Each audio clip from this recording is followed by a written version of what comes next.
Si estas montañas hablaran, ¿qué historias contarían?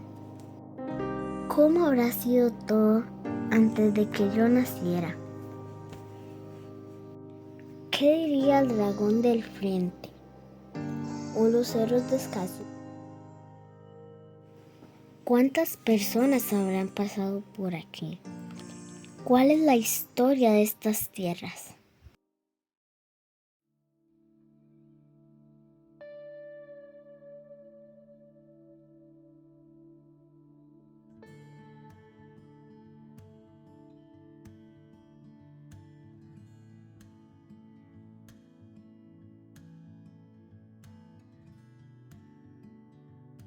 Yo creo que la historia de Acosta es mucho más lejana que los ciento y resto de años.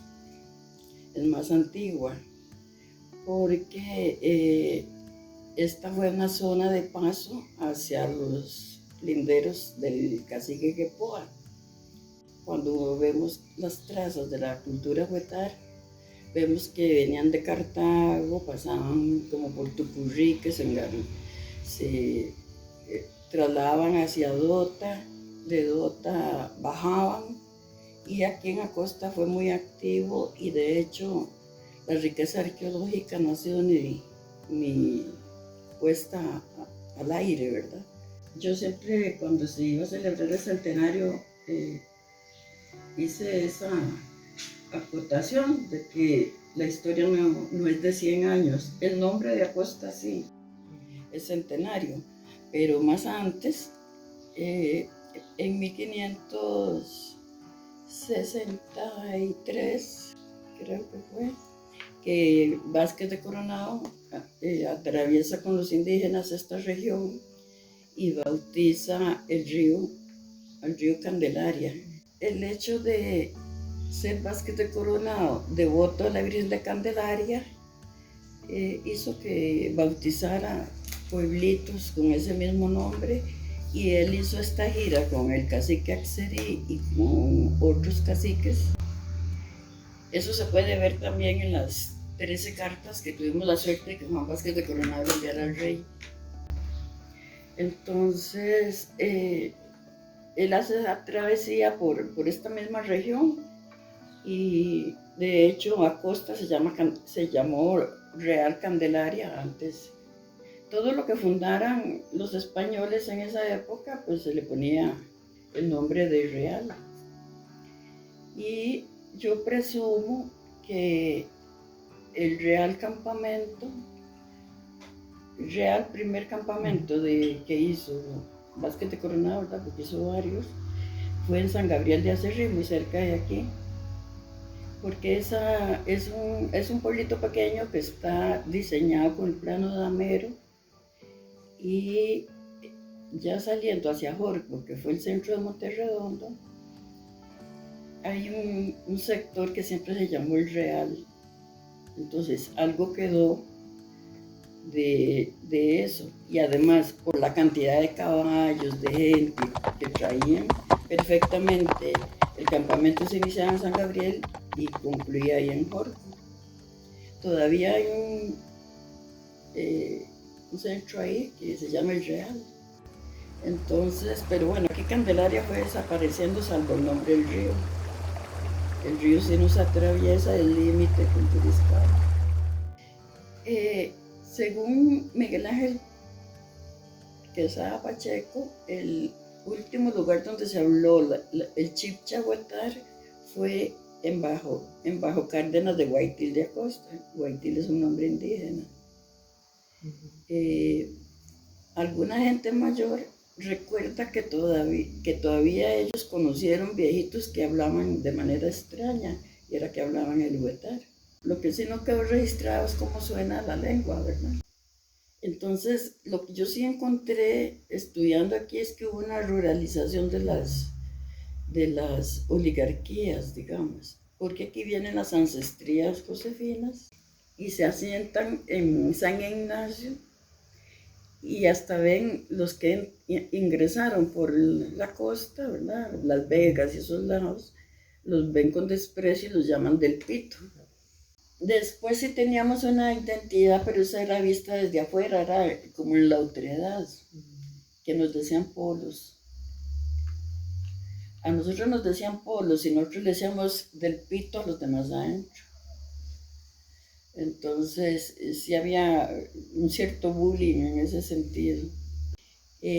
Yo no creo que hubo una inmigración masiva hacia acá, sino una expansión del repoblamiento, porque ya había gente aquí.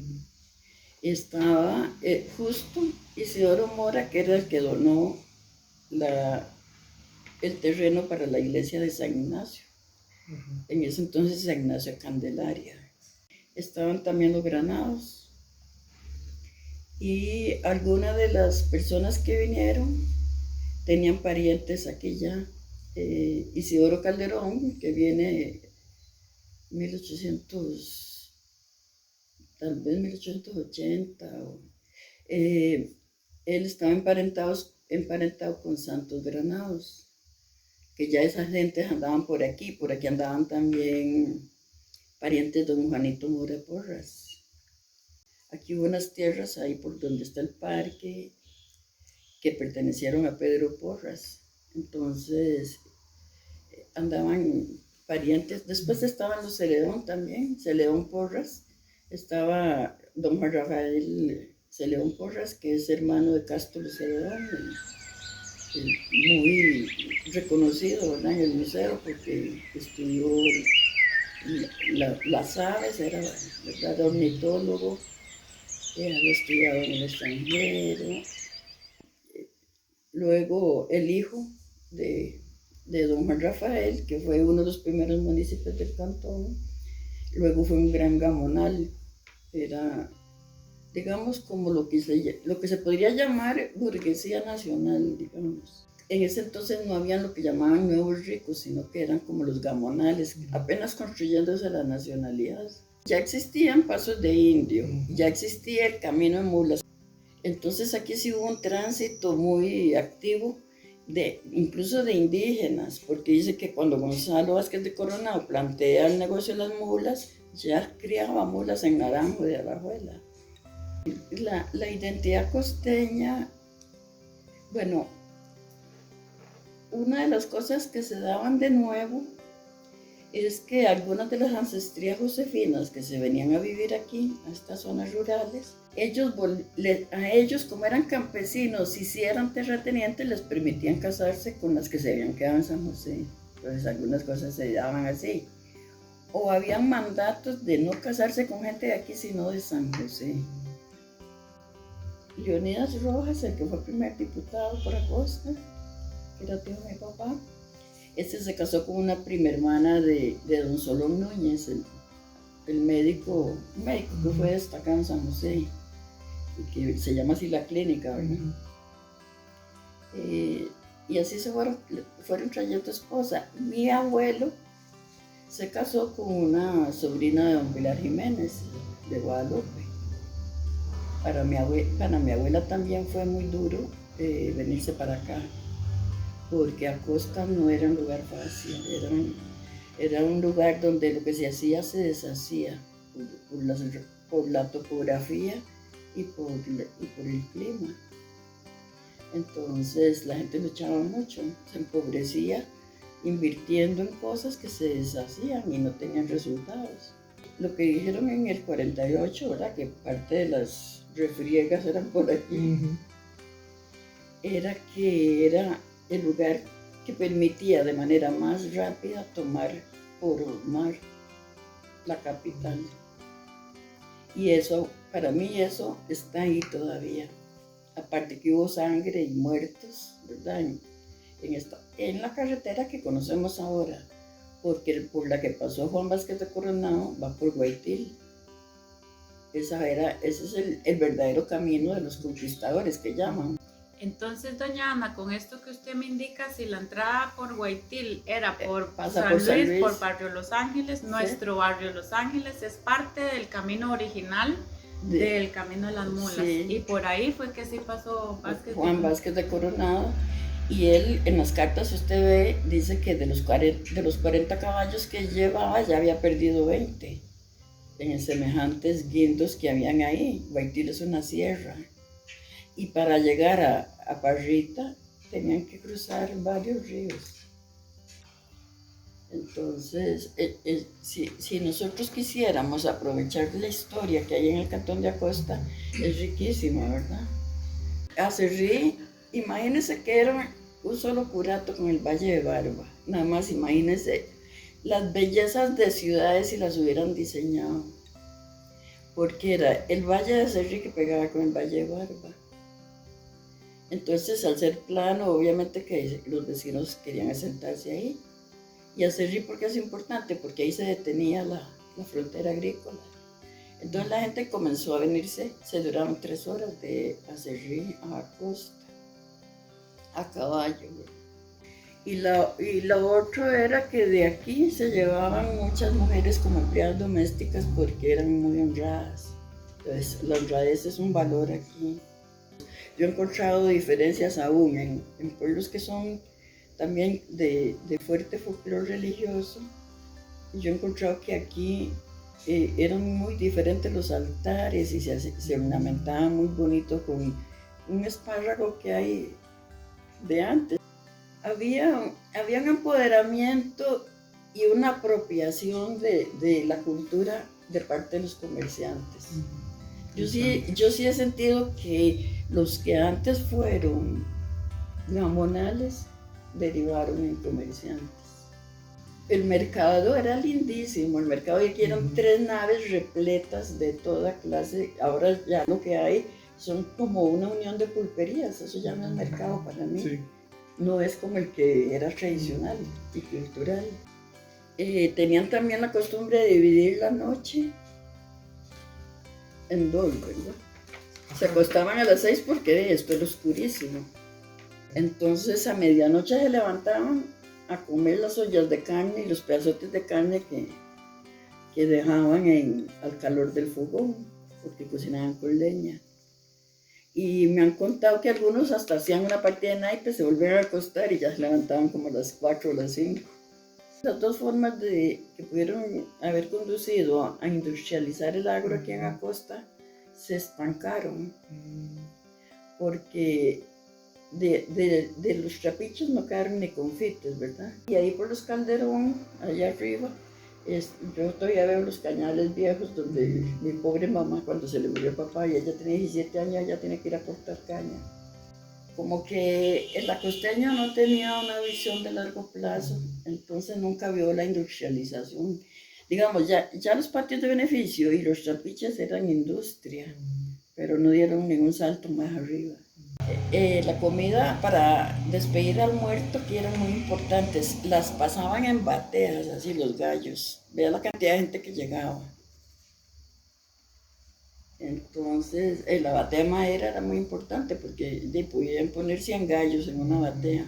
Una amiga mía, que es Marjorie Ross, que ha estudiado la cocina costarricense, creo que fue en la toma de posesión de José María Figueres, incluyó la papa mocha, que es el puré de aquí, el puré acosteño, como de esta región entre Acosta Puriscal. La papa mocha es un puré muy bien aderezado y con achiote. Y no hay nada más indígena que en la herencia. Imagínense que uno se quema y se pasa un poquito de achiote y le desaparece la quemada. Eso me dijeron que es un truco indígena. De las 2 manzanas de Centro San Ignacio, una manzana es de la iglesia. Y lo otro más bien fue muy generosa de aceptar que se dividiera y se vendieran para poder hacer pueblo, porque ese no era el centro. Después bautizaban muy rápido porque decían que si no una bruja podía entrar y tomarle la sangre al niño. Había muchas creencias. Voy a contarle la primera, cuando un Viernes Santo, si uno se bañaba, se hacía sirena. Entonces no había que bañarse ese día. También las creencias eran que si uno hacía mucho abullo, lo asustaba la tule. Y uno calladito pareció ahora. Si salía de uno sin permiso, los duendes se lo llevaban. Sí, son creencias muy feas. Gracias a Dios que todo eso pasó. Y uno todo lo creía. Pongamos que los chiquitos los sacaban de una piedra y uno lo creía. Por mi cuenta de Belio, mi hermano, un día levantó una piedra a ver si había un chiquito. ¿Y sabe cómo no le salió una culebra? Había muchos mitos sobre las serpientes. Aquí son famosísimas las terciopelo. Aquí el gamonalismo fue fuerte. Se aportaron, digamos, como las comidas, mucha tradición. Me hacían las comerciantes que aquí había un mercado de perros. Vendían perros en el parque. Sí, a mí me contó don Adolfo Chengapoy, que era hermano de doña Hilda Chengapoy, que él vino a comprar perros en el mercado de perros que había en la costa. La cosa es que el 48 está poco investigado, porque todo lo que leí está muy apasionado y poco objetivo. Pero en la costa se vivió muy fuerte. Sí, en toda esta zona. ¿Ustedes no han visto una placa que hay en el parque? No. Ahí está la lista de la gente del 48 que fue a pelear.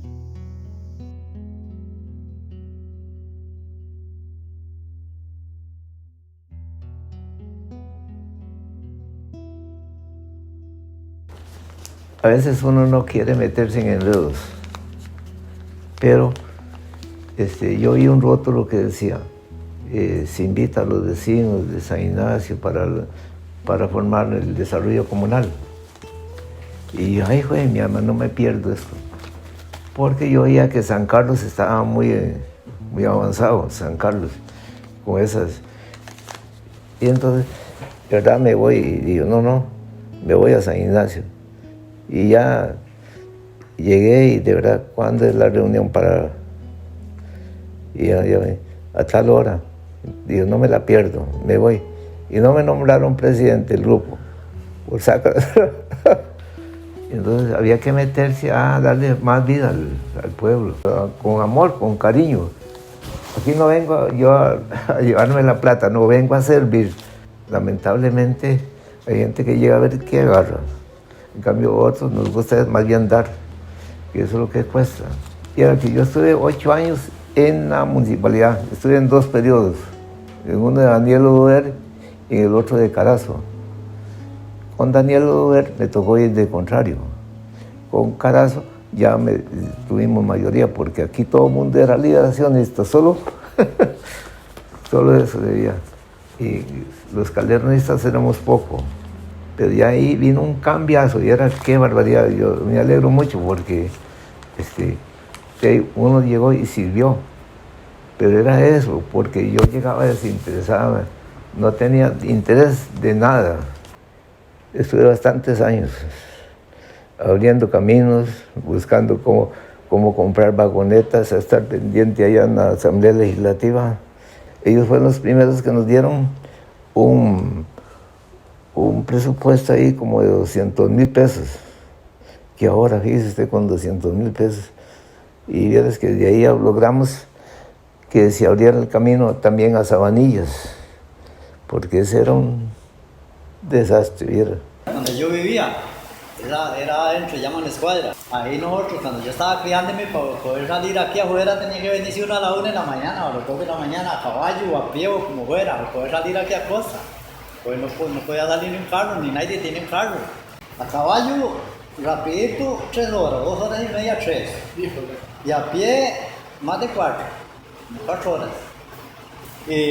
Pero no, era bien difícil. Ahora no, ahora salen carros cualquier cantidad de todo. A pie casi ni camina, pero antes era triste. Oiga, yo a veces tenía 12 años cuando eso. Y me vendía a vender fruta aquí, con cargas en las yeguas. Y había veces que ahí en el camino se caigan y levantarlas del suelo y echarme la carga al hombro y ponerla. Salía uno como un cuzuco de barro. Y para venir ahí a vender una naranja peseta. Ahí a San Luis era donde llegaban los comerciantes a comprar frijol, maíz. Y el café teníamos que traerlo todo ahí a San Luis también, porque solo un recibidor había, el que llamaban los Castros. Solo ahí en San Luis. Llegaba uno a las 6 de la mañana, viniendo ya de la 1 de la mañana. Y a veces eran las 10 de la mañana y no le daban ni el café. Y era esta tristeza. Y a veces hacían unos pleitos, porque pasaba tal vez uno delante y ya llegaba atrás, se pasaba adelante, al otro sin esto tomé la pelea. No hubiera esta tristeza.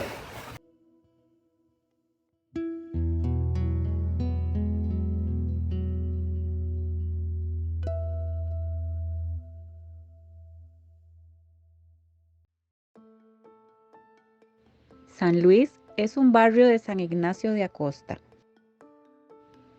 Este barrio consta de distintos poblados. Por muchos años, la intersección donde se ubica el Supermora fue el centro de comercio, primero de Candelaria y a partir de 1910 de Acosta. Sin embargo, por distintas circunstancias, dicho centro fue trasladado a San Ignacio, el centro que conocemos hoy.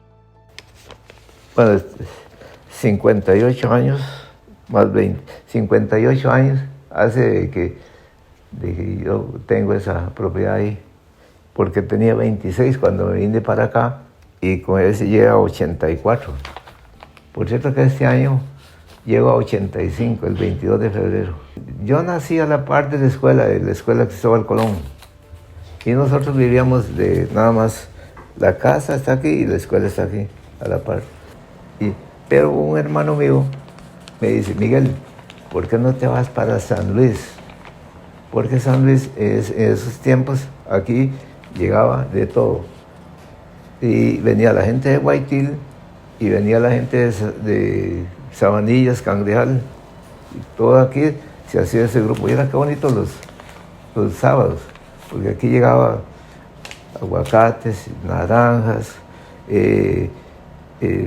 frijoles, arroz, porque la gente venía a venderlo. Y los mismos chanchillos.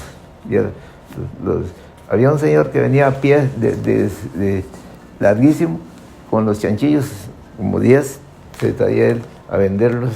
Y bueno, todos esos movimientos los vi yo aquí en San Luis, ya a esa edad de 26 años. Usted se metió para acá, ¿verdad? Ahí. Y por allá, también por los dos lados llegaba la gente. Y a traer, como les repito, digamos, arroz, traían arroz a la venta, los frijoles, las frutas, ¿verdad? Los aguacates. Yo me acuerdo que bajaban muchos aguacates de estos lados. Bueno, primero estuve alquilando. Yo pagaba 75 pesos por el alquiler del local. Y después... ya después, al estar ahí, vino un muchacho y me insistió mucho que le comprara de ese lote. Pero ¿cómo hago si yo no tengo plata? Siempre he considerado eso. Pero ella me insistió tanto que le dije, bueno, ya a 5,000 por año. Me lo vendía en 40,000 pesos. A 5,000 por año. Y entonces ya me pasé el local, que pagaba yo como 80, al que ya era propio.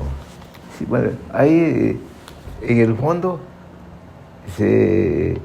la gente tomaba mucho licor y contrabando, porque aquí salían unos señores a vender contrabando. Él venía de Teruel, un lugar de Sabanillas, y traía el licor en garrafitas, como dicen, vienen a caballo. Lo bonito de esto era de aquellos años que vivimos con naranjas, con limones dulces, con limones ácidos, con la infinidad de calidad de frijoles. Viera usted qué bonito, demasiado. Habían, digamos, rabizas, habían unos pero negritos, una pinta negra. Luego estaban todo lo que eran frijoles amarillos, frijoles rojos, frijoles negros de diferentes tamaños. También porque habían unos más grandes, otros más pequeñitos. Muy bonito, ¿verdad? Pero bueno, mis abuelitas vivieron ahí, mi abuelita. ahí en San Luis. Bueno, San Luis, pero más abajo, donde hay una panadería. Ahí, esa señora, por cierto, era mi abuela, siempre me metía a dormir con ella en el rincón, porque le tenía mucho miedo a los ladrones. Mamá me mandaba a mí, vaya a dormir con... Pero ya era que yo casi lloraba para venirme de la casa. Pero cuando me acordaba que ella hacía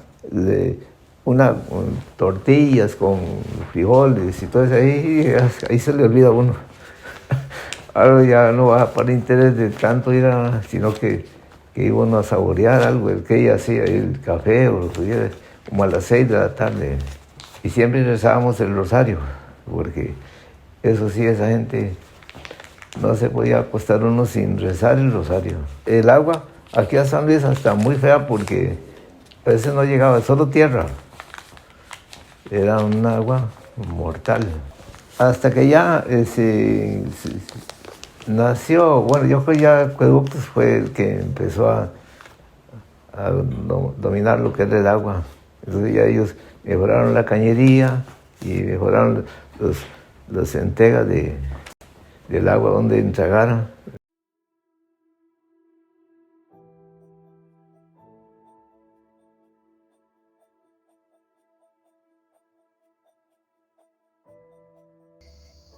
La historia lo que cuenta es, aquí vino Monseñor Til en 1882 y él describe a la ermita como lamentable, muy mal hecha. Monseñor era un hombre muy culto, que valoraba mucho grandes aportes para entender nuestros antepasados indígenas.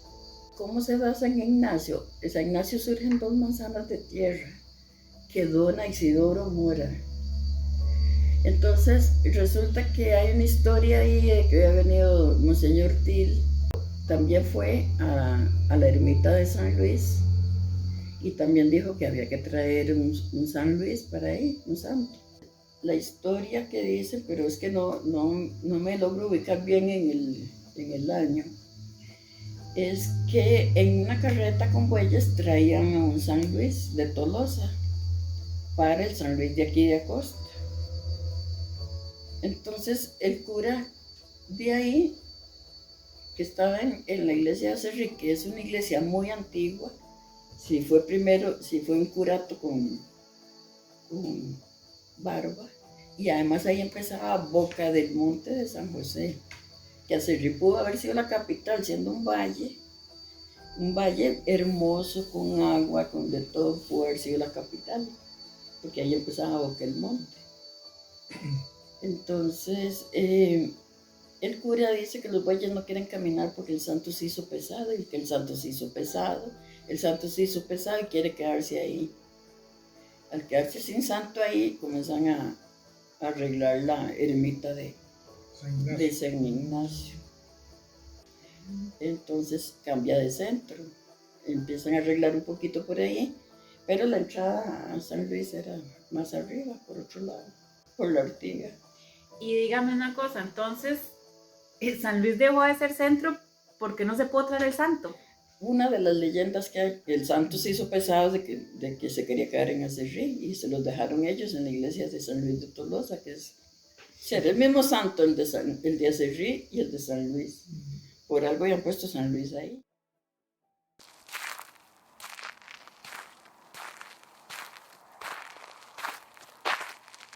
Hola Maripaz, ¿cómo está? ¿Qué anda haciendo por aquí? Hola abuelo, ando buscando flores para hacerle un ramo a mi mamá. Ah, así de chiquillo era yo cuando ya andaba arriando vacas y llevando almuerzos, cuando todo esto eran puras fincas. Cuando usted era pequeño aquí habían tantas casas. Muy pocas, tal vez 4 o 5, ahora hay más de 100. ¿Jue? Sí, imagínese que hasta el nombre ha cambiado. ¿Cómo se llamaba aquí antes? Tulio es el que sabe esa historia. Jale a preguntarle.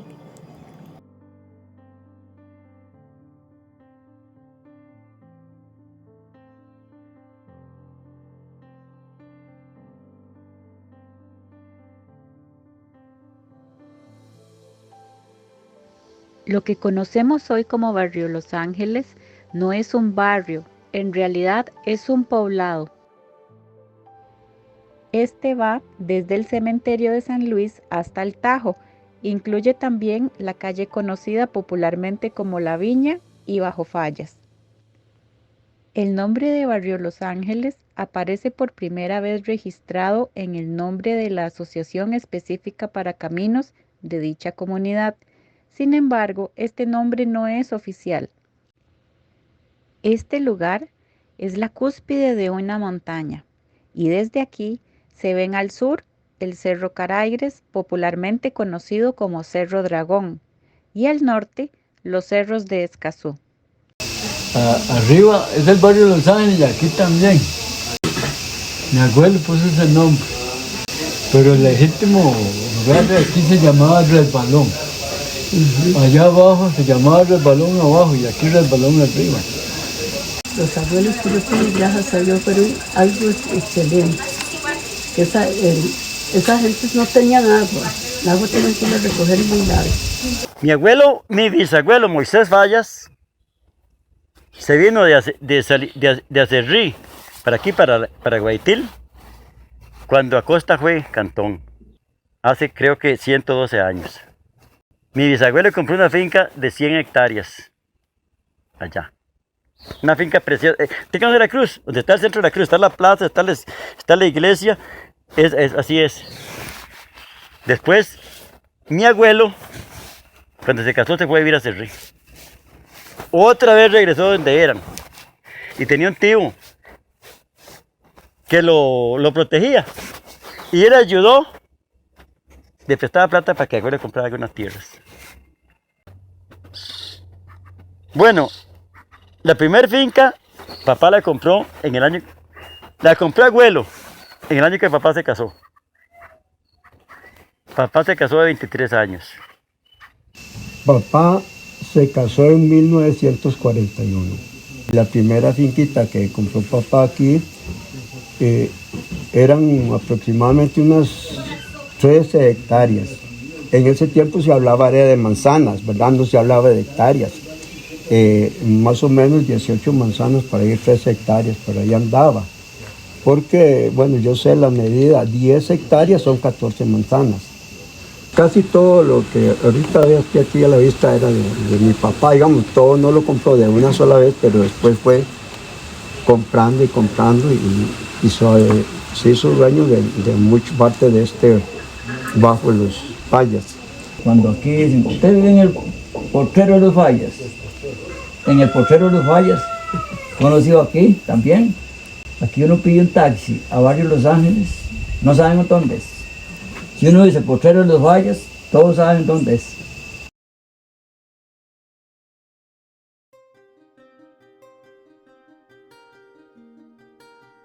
Chiquillos, teníamos trabajo, todos teníamos trabajo. Teníamos tareas. Todas las tareas era, yo en las mañanas traer las vacas, irlas a dejar, en la tarde también se ordeñaba en la tarde, ir a traer los terneros, amarrar terneros, y era ese corre porque ese era el trabajo mío más que todo, el de las vacas. Y después otro trabajo mío, porque ya mi hermano mayor, los dos hermanos mayores iban con papá a trabajar, yo estaba más chamaquillo, yo era el almuercero. Entonces yo tenía que ir a dejarles el almuerzo.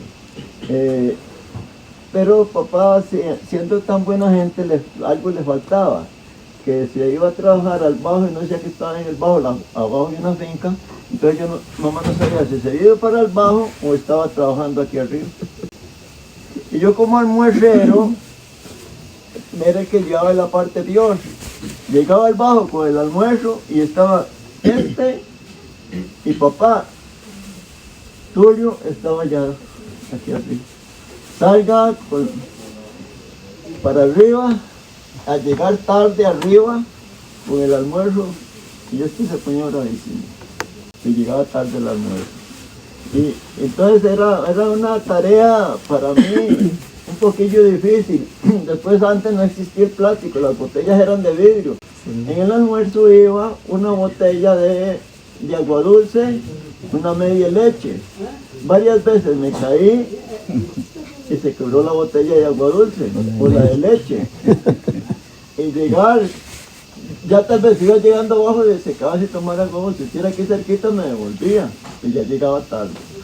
Entonces esa era el corre mío con los almuerzos. Bueno, la tarea mía era ordeñar las vacas.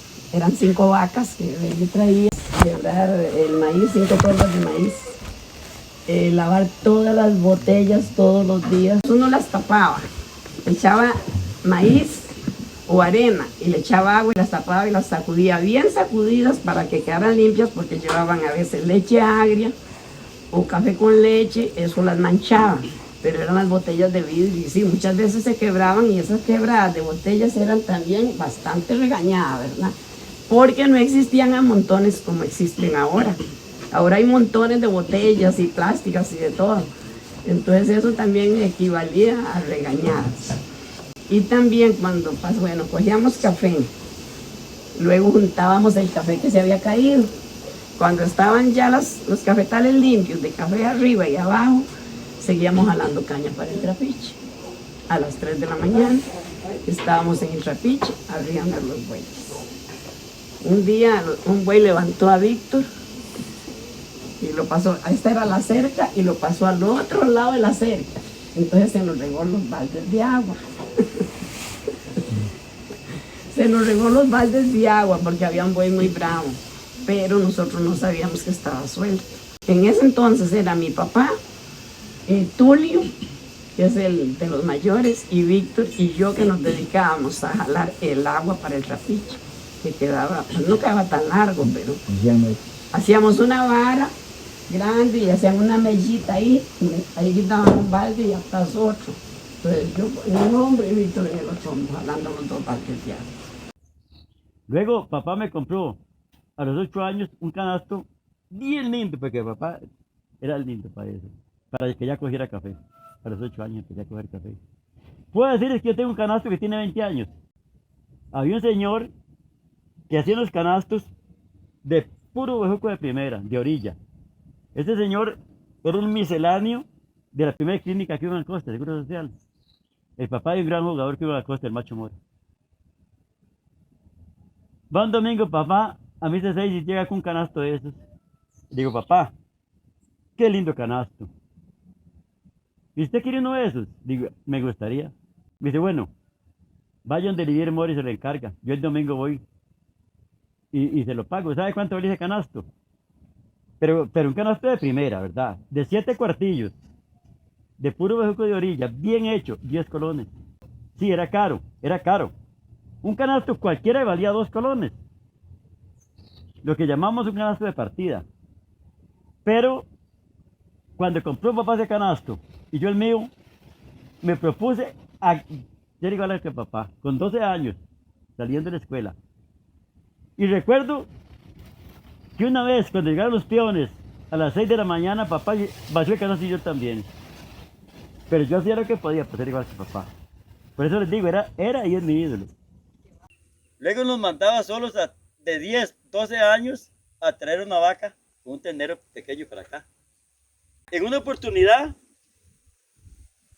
se mandó papá a mi hermano, que tiene 8 años mayor que mí, a mi hermano Víctor.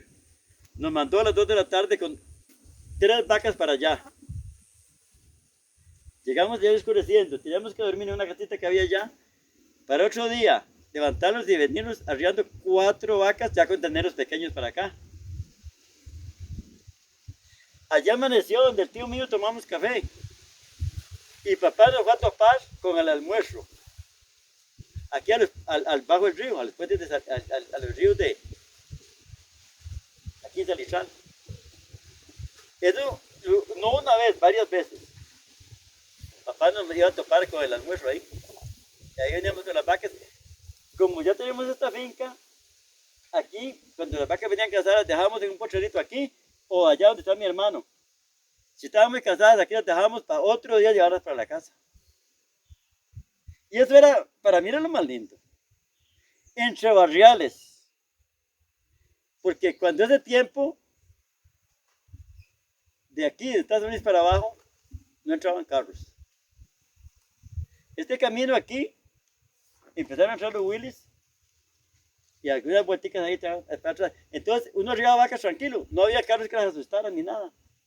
Entonces era muy lindo. Caballos sí había muchos y muchas mulas. Entonces, es una experiencia, para mí era lo más lindo. Yo eso no lo hallaba ni que era un trabajo. Era casi una diversión más bien. La gente falla generalmente era muy limitado. Papá era muy limitado en herramientas. Si aquí habían 5 vacas, habían 4 mecates. Andábamos soltando las áquimas de los caballos para coger el mecate, porque ya cuando había 5 vacas que ordeñar ya no alcanzaban los mecates, ni para los terneros ni para las vacas. Entonces papá esos mecates los estimaba demasiado. Las 2 hermanitas mías eran las que les gustaba para brincar mecate. Mi papá nada más llegaba y les decía, ¡oh, chirotas estas! Ya las vi con el mecate, porque de pronto llegaba y encontraba. Y así, chiquiticas, se hacían y lo enrollaban y lo guindaban, pero papá nunca fue como decir que les iba a pegar, no, nunca. Después, para hacer una marca también, ese mecate.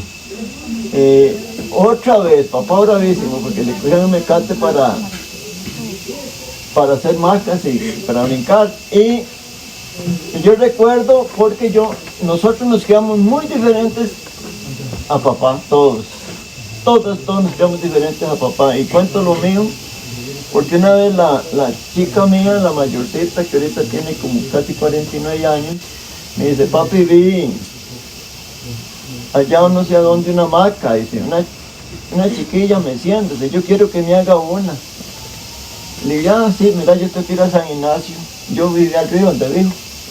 Ahora compro un mecate para usted, una hamaca, y otro poco para mí, porque lo ocupábamos para jalar caña, para jalar leña. Eso era el mecate todo el tiempo. Y de veras, me fui para San Ignacio, compré 15 metros de mecate, le hice la hamaca a ella, y casualmente venía papá bajando cuando la vi en la hamaca. Y todavía papá, a esas edades, que ya nosotros éramos viejos, papá todavía el mecate lo veía como algo que la ve en la hamaca y le dice, ay chiquita, que si la ve su papá en esa hamaca, él le hace la chiquilla, me dice, no, papi me la hizo. Eso me contó ella, y bajé yo luego más tarde aquí, me dice, qué alcahuetura la suya haciéndole una hamaca a la chiquita. Le digo, papá, así es, los tiempos cambian y hago yo. Cuando llevábamos, bueno, yo pasaba por ahí con las cargas de caña para el trapiche, la víspera de moler. Entonces yo pasaba con la carga de caña y allá ya la descargaba y me venía con el mecate brincando desde el trapiche hasta llegar aquí, no perdía ni una. Y todavía ahora, después de vieja, cuando hemos hecho concursos de brincar mecate, yo le gano a todas. Ya no puedo brincar, ya me prohibieron porque tengo osteoporosis y me prohibieron brincar.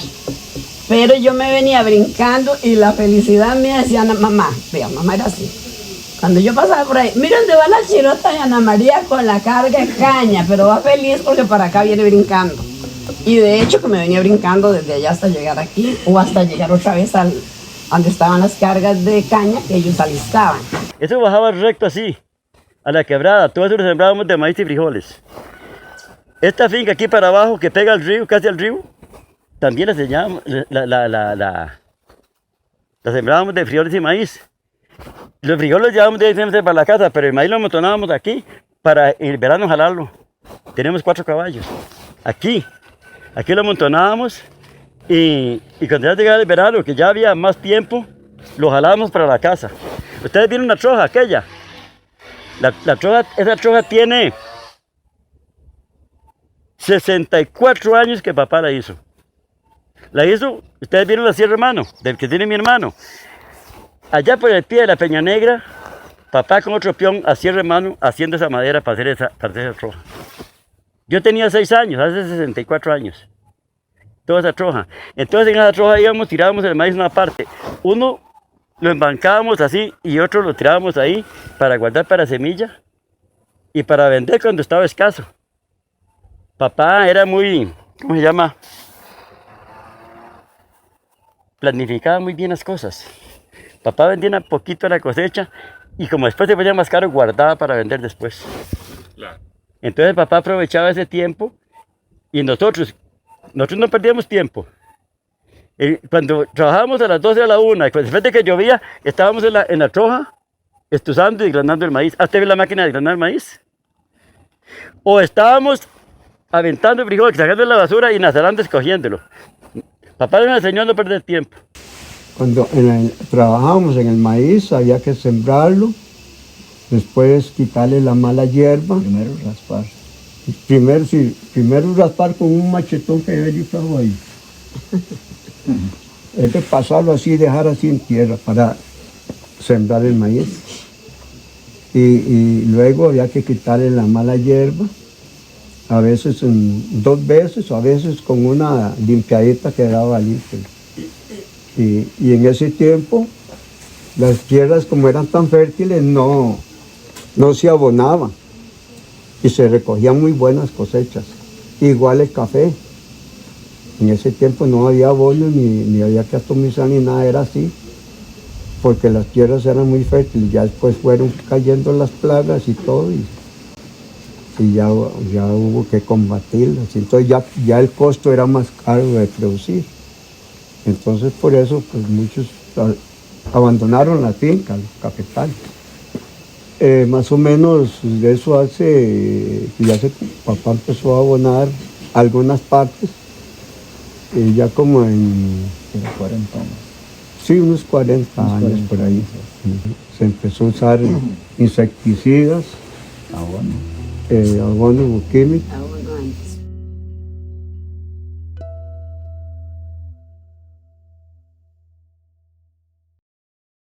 Yo caminaba 1 hora para la escuela de Centro de la Costa, la que estaba en Colombia. Luego, al 3er año, fundaron la escuela de Turrujal, que ahí los fundadores fue un tío mío, Roberto Fallas, y mi papá. Ya yo fui a 4º año ahí. Cuando se fundó esa escuela, era de suelo, de tierra. Luego, al siguiente, en los 2 años, o el siguiente, papá también fue fundador de la escuela de San Luis. Entonces, nosotros terminamos el último año de escuela de Fernando de Aragón, pero ya estaba la escuela de San Luis para terminar ahí, y mi hermano que seguía menor ya empezó a ir a la escuela de San Luis, y ya quedaba un poco más cerca, Era de madera, y había un poquito de sables, y al frente, donde está la iglesia, ahí había un diseñador. Entonces a veces se daban clases ahí, pues, no había espacio, ¿no? A la escuela, de mí para abajo, que éramos 4, pudimos sacar el diploma, porque de ahí los antes, de ahí para arriba, que es el que yo les digo, ya lo sacaban de la escuela de 3º o 4º, porque era trabajar. Para que usted tenga una idea de la edad. Perdone que lo interrumpa, pero es que nosotros los mayores fuimos a la escuela, a la Cristóbal Colón, hasta San Ignacio. Sí, no, y yo también. Y ya a ellos les tocó más cerquita. No, yo fui 4 años al centro, desde aquí, que después saqué el diploma en Turrujal, y aquí por propiedad privada, pero es de mi abuelo, ¿verdad? De mi abuelo José. Y mi abuelo José, usted lo sabe que fue dueño en Estevil, ¿sí? Y por ahí, de aquí por dentro, uno dice por dentro, aquí por donde mi abuelo, este camino usted lo conoce, acá era puro frente a la escuela, llega el camino. Porque de ahí para atrás, a trabajar y ya sabían leer y escribir, entonces dejémoslo así.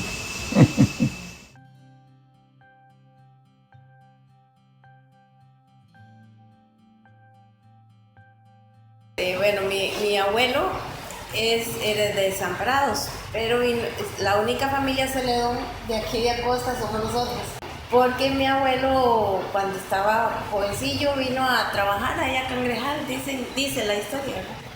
Y se vinieron a vivir aquí a Tablazo, y fue cuando ya se quedaron a vivir aquí por el cementerio de aquí de Acosta.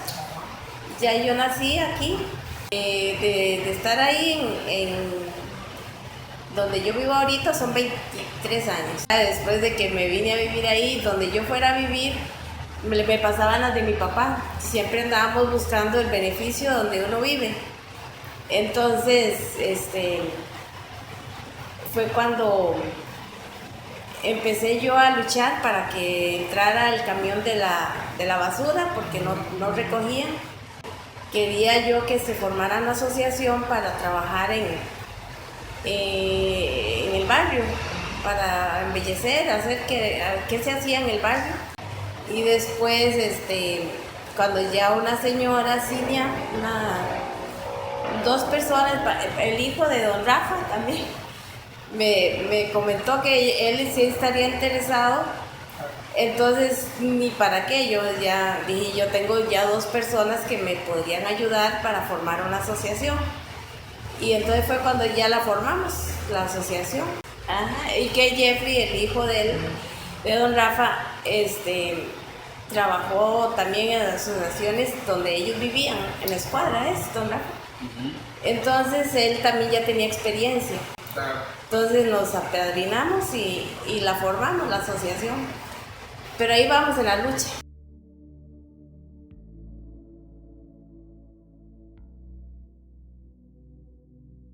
Mi trabajo era bombero, entonces salía a trabajar de día por medio a San José, Tres Ríos, a donde me enviaran. La primera vez que yo vine como bombero fue hace muchos años, estaba quemando un silo en un beneficio que estaba por Jorco, ni siquiera era costa. Era un silo de cascarilla, hubo que trabajar muchísimas horas. Hacía muchos años, trabajando en la estación de Barrio Luján, escuché que hubo un incendio en Acosta y cada unidad tenía un chofer asignado. Contaba la persona, que era ya un bombero retirado para ese entonces, don Manuel Hernández, que cuando ellos vinieron y lo sacaron a Acosta desde Barrio Luján para un incendio, había un bombero que era de Acosta. Entonces él hizo que el bombero que era de Acosta cogiera la bomba y la trajera, la condujera acá. Y la razón era porque él conocía el camino. La mayoría de los otros no conocían cómo llegar a Acosta. Es increíble, ¿verdad? Ese fue el primer bombero que hubo, porque era de acá, que fue lo que me contó ese señor, pero no sé el nombre, no sé quién era. Es anónimo. Luego, posteriormente, cuando nos vinimos a vivir acá, yo trabajaba como bombero. Y en una ocasión me llegó una invitación de un grupo de personas, don Orlando Arias, un grupo de personas que querían promover o construir una estación de bomberos. Se empezó a trabajar, en ese caso pues yo me comprometí a ayudarles. Se hizo una reunión con la dirección de bomberos, se hizo creo que en un local que está frente a la iglesia del centro, decía ahí como un salón que ellos tenían. Ahí nos formamos como un comité, empezamos a trabajar, pedí permisos cuando trabajaba en la estación de Tres Ríos y me llevaba a las personas que se habían ofrecido como voluntarios acá.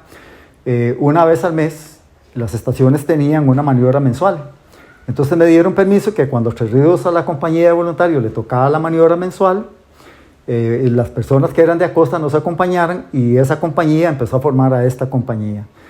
Posteriormente, ahí fue cuando empezamos a capacitarlos. Luego, con el tiempo, logramos que nos prestaran un local. Andábamos buscando dónde alquilar uno y cerca de donde está la bomba de la estación de combustible, había un galerón. El dinero que teníamos lo invertimos en levantar un techo, en acondicionarlo para hacer una estación provisional.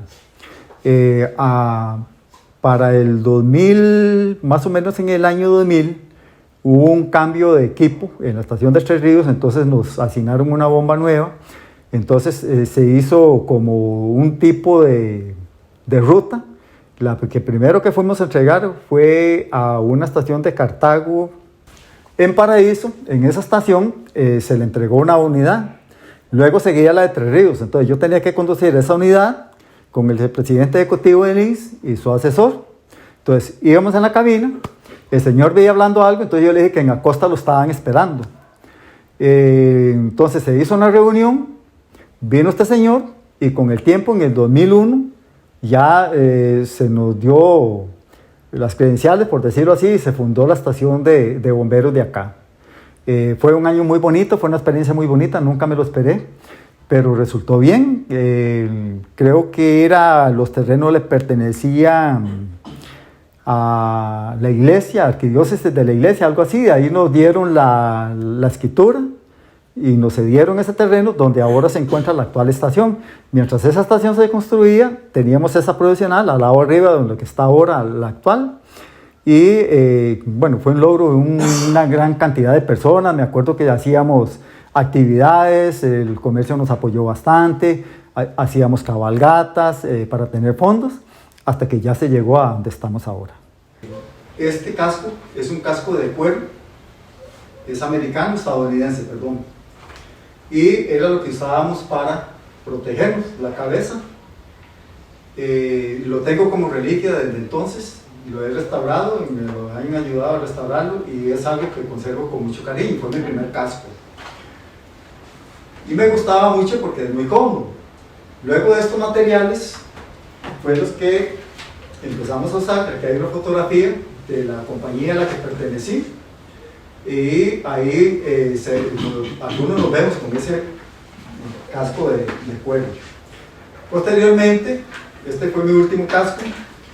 Es un material que es hecho de baquelita, igual protege más. La visera nos ayudaba a protegernos de la temperatura. La tela que está detrás es una tela, bueno, que la marca comercial es Nomes. Tiene un aditivo que no permite que la temperatura nos vaya a quemar, ¿verdad? Entonces, generalmente me gustaba mucho, es más pesado, protege más desde luego, pero yo siempre amé este casco, ¿verdad? Y este silbato lo tengo también desde entonces, está marcado con el número 055 y esto lo usábamos porque si algún bombero quedaba atrapado, uno no podía gritar. Entonces era más sencillo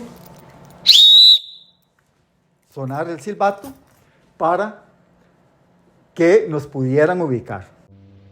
Nuestra historia no es una única historia, es el conjunto de muchas memorias, relatos y acontecimientos de quienes han construido lo que vemos hoy, lo que nos rodea. Esas son las raíces de nuestra identidad, la esencia de lo que somos. No la perdamos.